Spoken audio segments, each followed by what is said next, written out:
Bonjour tout le monde, bienvenue pour une toute nouvelle vidéo. Aujourd'hui, petite vidéo de la partie 2 concernant l'ensemble de mes miniatures agricoles et TP. La semaine dernière, on avait vu du Fendt au Ford avec leurs ensembles et la grosse pelleteuse qui est juste derrière. Pour cet épisode-là, on va tout simplement regarder du 6820 au 8400R avec leurs ensembles ainsi que la petite pelleteuse et le petit tractopelle avec leur boîte comme la semaine dernière. Je vous laisse juste après l'intro, c'est parti.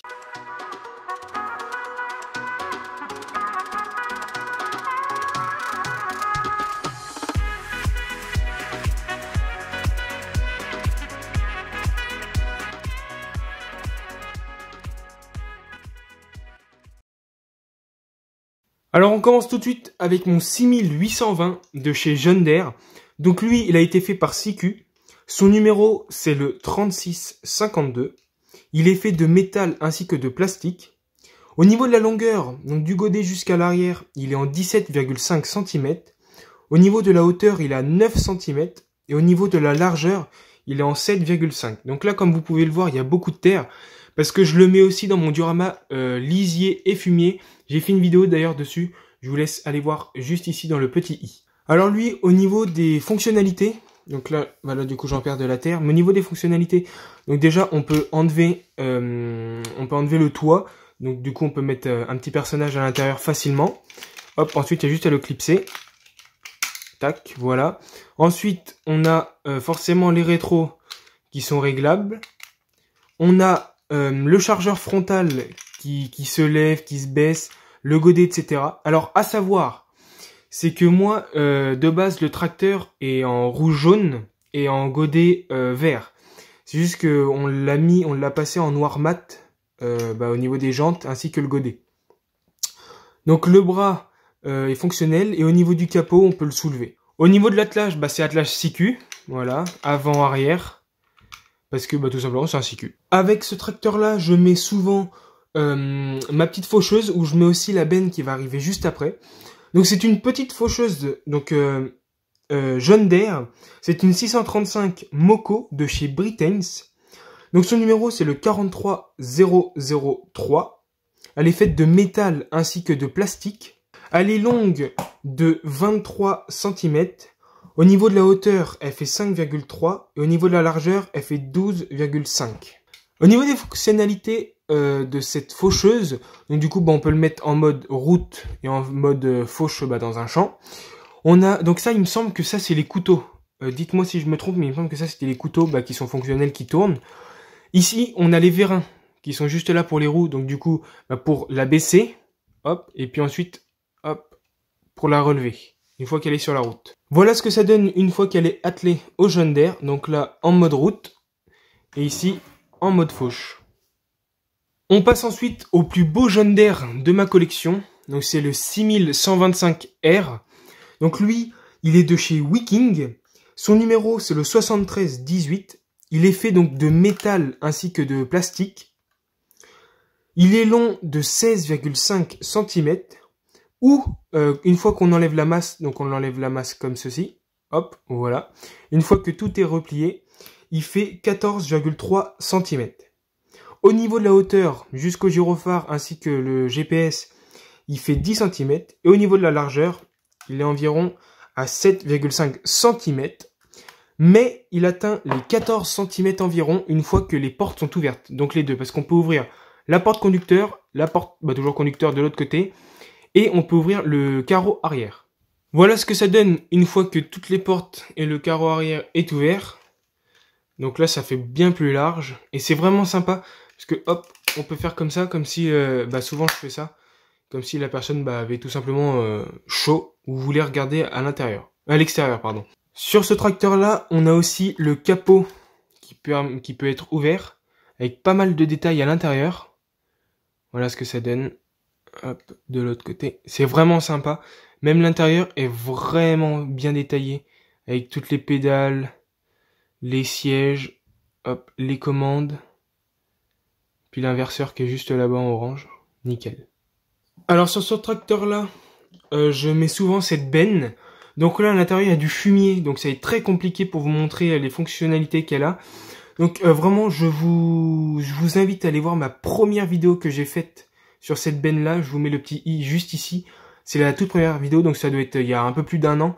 Parce que là, il y a du fumier et c'est vraiment très compliqué après à remettre tous les brins de paille et tout. Mais je vais vous dire, on peut soulever les portes, tac, les deux portes comme ça. Ensuite, donc comment vous montrer l'arrière? En dessous, on a une sorte de direction, tac, où on peut une colonne. Quand on passe à droite, ça soulève le côté droit. Quand on passe à gauche, ça soulève le côté gauche. Mais vraiment, je vous invite à aller regarder la première vidéo que j'ai faite pour voir en détail cette benne. Donc cette benne, c'est la Wilger de chez Siku. Son numéro, c'est le 2872. Elle est faite de métal ainsi que de plastique. Elle est longue, donc avec le dolly, pardon. Elle est longue de 20 cm. En hauteur, elle fait 8,5 et en largeur, elle fait 7,9. Alors voilà ce que ça donne une fois que c'est attelé. Donc ce qui est compliqué aussi avec ce tracteur-là, c'est qu'il y a une sorte de goupille, qui est déjà placée, où tu as juste à la mettre à l'intérieur, sauf qu'une fois qu'il y a déjà l'outil, c'est très compliqué. Donc du coup, moi ce que j'ai fait avec un fil de fer, j'ai créé plusieurs goupilles et que je mets à l'intérieur pour que ça soit plus facile. Prochain tracteur, donc on passe à mon classe 850 Action de chez Siku. Donc lui, ça fait très longtemps que je l'ai pas sorti, il est resté dans la boîte, il y a très longtemps. Donc son numéro, c'est le 3221. Alors lui, il est long de 18 cm. Au niveau de la hauteur, il fait 11,5. Et au niveau de la largeur, il fait tout simplement 9 cm. Donc avec lui, c'est toujours un Siku, donc c'est attelage Siku avant-arrière. On peut pas ouvrir les portes. On a ça aussi qui permet de tourner les roues. Hop, et ça tourne le volant en même temps. Voilà. On peut ouvrir le capot aussi, tout simplement. Aussi pas mal de détails, malgré que ça soit du Siku. Hop, voilà. Après lui, il n'y a pas grand chose à faire. Aussi, on peut rétracter les rétros, comme la plupart des tracteurs. Et voilà, c'est tout. Avec ce tracteur-là, quand je l'utilisais, je mettais aussi mon plateau, donc de chez John Deere. Donc celui-là, il est Siku. Donc son numéro, c'est le 2891. Il est fait de métal ainsi que de plastique. Lui, il est long de 27 cm. Au niveau de la hauteur, il est à 8,5. Et au niveau de la largeur, il est en 8,5 aussi. Voilà ce que ça donne une fois que le tracteur est attelé au plateau. C'est vraiment un très bel ensemble, je suis bien content. Mais souvent aussi, je mets ce plateau-là avec le 8400R qui va arriver juste après. Alors voici mon plus gros John Deere, donc le 8400R. Celui-là, il est magnifique. Donc ça, c'est un tracteur de chez Britains. Alors lui, j'ai pas le numéro pour l'instant, mais je vous le mettrai tout simplement écrit là au montage. Donc lui, il est fait de métal ainsi que de plastique. Sa longueur avait jusqu'à la masse, elle est de 27 cm. La hauteur de 8,5 avec le gyro et le GPS. Et la largeur, elle est de 9,5. Donc lui, c'est vraiment un beau bébé. Donc pareil, il n'y a pas grand chose à faire sur celui-là. À part, hop, c'est donc attelage Siku à l'arrière. Mais sinon, au niveau de la signalisation, tac, on peut rétracter donc les deux panneaux. Ainsi que les... Ah non, même pas. On peut même pas enlever rétracter les rétroviseurs, excusez-moi.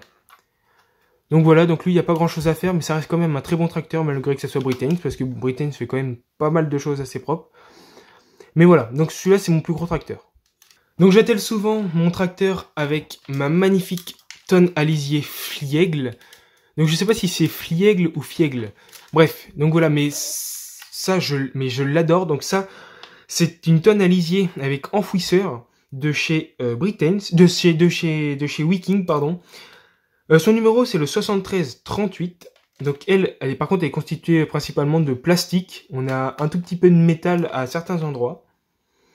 Donc elle, en longueur, elle fait entre 31 et 32 cm. Au niveau de la hauteur, elle fait 11 cm. Et au niveau de la largeur, elle en fait 10 cm. Alors elle, au niveau des fonctionnalités, il y en a énormément. Donc je vais vous montrer ça tout de suite. Alors elle, au niveau des fonctionnalités, on peut ouvrir, hop, juste au-dessus, juste ici. Mais après là, ici, on peut pas voir l'intérieur. On peut ici ouvrir à l'intérieur. Ça, par contre, ça c'est super stylé. Hop, voilà l'intérieur. Ensuite, au niveau des autres fonctionnalités, on a de l'autre côté, on a une sorte des petites caisses pour mettre les outils à l'intérieur, je pense. Ensuite, c'est les roues directionnelles, hein, bien sûr.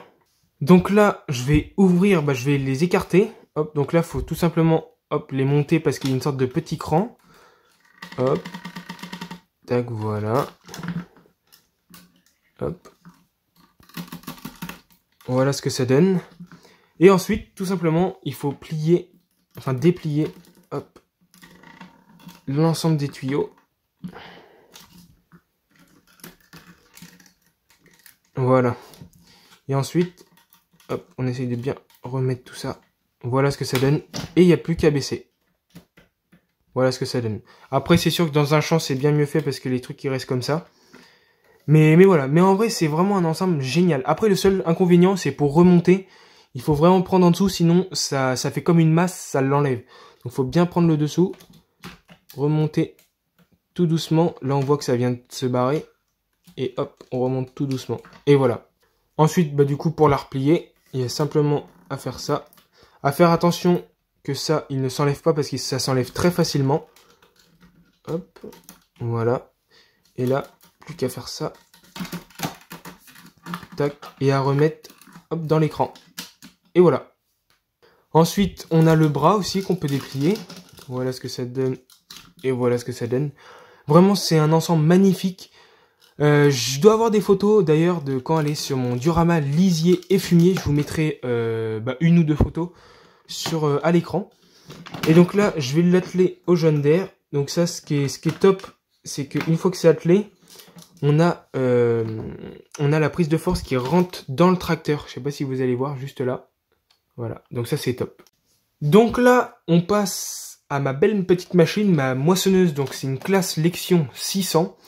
Donc ça, c'est la seule moissonneuse que j'ai. Et je compte pas en acheter pour l'instant. Parce que tout simplement, dans mon prochain gros diorama, je pense pas qu'il y aurait une moisson. Donc c'est une CQ, hein. Parce que je trouve que ça coûte très très cher. Malgré que ça soit une CQ, je vais vous montrer, normalement je dois avoir des vidéos. Ça fait quand même un très bel ensemble en duo moisson. Donc cette moissonneuse, c'est une CQ, son numéro c'est la 4253. Elle est faite de métal ainsi que de plastique. En longueur, elle fait 29 cm. Au niveau de la hauteur, elle fait 12,5. Au niveau de la largeur, elle fait 12 cm. Et une fois que la buse est dépliée, elle en fait 29. Donc elle, au niveau des fonctionnalités, donc on peut, hop, les marches, on peut les redresser ou les remettre. Voilà. Au niveau des rétros, pareil. Ensuite, la trémie, elle s'ouvre. Après, le seul inconvénient dans cette moissonneuse-là, c'est que c'est du faux blé comme ça. Donc moi, je pense qu'on voit un petit peu, il reste des grains de blé à l'intérieur parce que je fais comme si la moissonneuse était pleine et je mets plein de grains juste ici. Tac, donc là, après, on referme dans le bon sens. Tac, tac, et tac, et tac. Voilà. Ensuite, ici, on peut ouvrir juste là pour voir le pot d'échappement, etc. On peut aussi ouvrir tous les côtés hop, pour pouvoir mettre un petit coup de soufflette pendant la moisson. Hop, voilà, juste ici. Après, les détails sont pas vraiment terribles, mais ce qui est normal, c'est qu'une CQ. Ensuite, ici, on a l'éparpilleur qui est fonctionnel, hein, bien sûr. Hop, voilà. Et la dernière chose aussi, c'est ça. C'est pour tourner les roues. Voilà. On passe ensuite à ma petite pelleteuse. Donc la semaine dernière, vous avez vu, j'avais ramené ma grosse pelleteuse et là, c'est la petite. Donc c'est une Fiat Hitachi. Donc c'est de Ross et c'est une ETS 3. Donc sur la boîte, vous verrez ça tout à l'heure, pour ceux qui vont regarder au niveau des boîtes. C'est une Golden Line Collection. Donc j'ai regardé les prix, ça on me l'a donné, hein, je le rappelle, j'ai regardé les prix. Heureusement qu'on me l'a donné parce que je l'aurais jamais acheté. Les prix c'est exorbitant. Mais du coup, je suis bien content de l'avoir, forcément. Donc elle est faite de métal ainsi que de plastique. Elle, j'ai pas trouvé le numéro. Donc je sais pas du tout s'il y en a, je pense, mais j'en ai pas trouvé. Au niveau de la longueur, elle fait 14,5 de la chenille jusqu'à l'arrière. Et sinon, une fois que je déplie à fond, elle fait 35,5 cm. Au niveau de la hauteur, elle fait 9 cm. Et une fois que je déplie le bras à fond, elle en fait 26. Et au niveau de la largeur, elle fait 9,5. Au niveau des fonctionnalités, donc forcément le bras bouge. Et ensuite les chenilles sont fonctionnelles tout simplement. Alors voilà la boîte de mon 6820. Donc comme je l'avais dit dans la vidéo précédente, c'est à une personne que je l'avais acheté. Donc en fait la plupart de mes ségus c'est à une personne que je les avais achetées. Donc c'est pour ça que les boîtes sont mortes. Donc voilà, donc ça c'est mon 6008. Voilà, donc boîte classique de chez CQ. Hein. avec le tracteur à l'arrière, dans une petite démonstration. Voilà ce que ça donne. Ensuite, la boîte de la presse de chez Wiking, donc la 990. Donc Wiking, c'est à peu près tout le temps les mêmes boîtes, hein. Si ce n'est pas tout le temps les mêmes boîtes, toujours avec les informations en réel de la presse, enfin ou du moins de la miniature à l'intérieur. Voilà, toujours aussi simple, blanc, Wiking et la miniature à l'intérieur. Donc là, toujours la même boîte de mon 6125R de chez Wiking. Donc voilà, ça change pas. Oh ouais, magnifique. Les petites données techniques du 6125. Donc là, ouais, ça par contre, ça c'est de ma faute. Ça c'est moi qui l'ai déchiré. Hop, voilà, magnifique boîte. Ensuite, la Ben Wilger, donc de chez CQ. Voilà, donc moi je l'avais eu en vert, là sur celle-là les rouges. Et oui c'est vrai, j'avais oublié. Donc voilà, là on peut voir comment les fonctions, donc quand on ouvre la porte et que ça benne de l'autre côté. Et aussi on a une bâche. Et la bâche, elle est dans mon décor. Donc là je pouvais pas l'enlever. Donc voilà. Voilà la boîte de mon classe, toujours de chez CQ. Hop. Donc là on peut l'enlever mais il faut dévisser, hein. Hop. Voilà ce que ça donne. Alors moi... donc là, on voit qu'il y a 2 gyros, mais si vous regardez en arrière, il reste plus qu'un gyro parce que le monsieur l'avait cassé. Alors bon, un peu dégoûté, mais bon. La boîte de mon plateau. Voilà, hop, avec les anciennes bottes. Donc moi, j'avais racheté des bottes, des vraies bottes, parce que là, on voit que c'est du plastique. Mais, donc du coup, c'était bien plus réaliste. Voilà le plateau qui a quand même une belle quantité. Donc moi, je faisais ça et ensuite, j'en remettais au-dessus. Tac, tac, tac, tac. Mais ça, comme c'est des mauvaises bottes, bah de base, on peut en mettre que 2 et non 3. Et ensuite, tac, je faisais j'en remettais plein au-dessus, quoi. Tac, et là, je crois que c'est un 6008 en plus. 6820. Ouais, c'est ça. Donc ça, c'est la boîte de mon 8400R de chez Britains. Voilà, une belle petite boîte. Toujours avec le tracteur. Oh là là, magnifique. Avec les données techniques en réel. Incroyable. Magnifique boîte aussi. Hop, voilà. Donc là, on passe à la boîte de ma tonalisier Fliègle. Donc là, cette boîte-là, elle est immense comparée à ma main.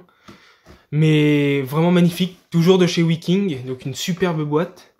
Oh, ah ouais, elle est magnifique. Magnifique. Hop. Là, on voit les petites données techniques. Voilà ce que ça donne. Oh, belle petite boîte. Ensuite, on passe à la grosse boîte de la moissonneuse. Donc celle-là, la boîte, elle est immense. Hop, donc de chez CQ. Tellement elle est immense, elle passe pas au téléphone. Alors bougez pas, hop. Voilà ce que ça donne. Donc là, on voit toute... donc ça, oui, je l'ai aussi, il est juste derrière. Mais ça, je vous l'ai pas montré. Parce que je me dis que ça sert pas à grand-chose. Voilà tout ce qu'on peut faire. Voilà ce que ça donne. Hop. Donc tout ce que je vous ai montré tout à l'heure, hein, bien sûr. Hop. Donc là, la boîte, elle est immense, elle est énorme. Hop. Avec une photo de l'ensemble. Voilà ce que ça donne. Et on passe à la toute dernière boîte. Donc là, c'est la boîte de ma pelleteuse. Donc comme je vous ai dit, c'est une Golden Line Edition. Collection, pardon. Donc ça, bah franchement, je sais pas du tout ce que ça veut dire. Enfin, pourquoi ça l'est. Parce que bah, je me suis pas plus intéressé que ça. Et puis comme on me l'a donné, bah, je savais pas trop. Donc voilà, la petite boîte de chez Ross. Sans photo du coup de la pelleteuse. Donc là, il y a le prix juste en dessous. Bah, il fait très peur. Je vais pas vous mentir. Donc voilà. Merci à tous de m'avoir suivi. La semaine prochaine, on se retrouve pour une petite vidéo sur l'ensemble de mes dioramas agricoles. Donc comment je les ai réalisés, à peu près le prix que ça m'a coûté. Je vais vous mettre juste l'ensemble de mes dioramas vite fait pour que vous ayez un avant-goût de la vidéo de la semaine prochaine. Merci à tous de m'avoir suivi. Je vous dis à très bientôt pour une prochaine vidéo. Et ciao les boys.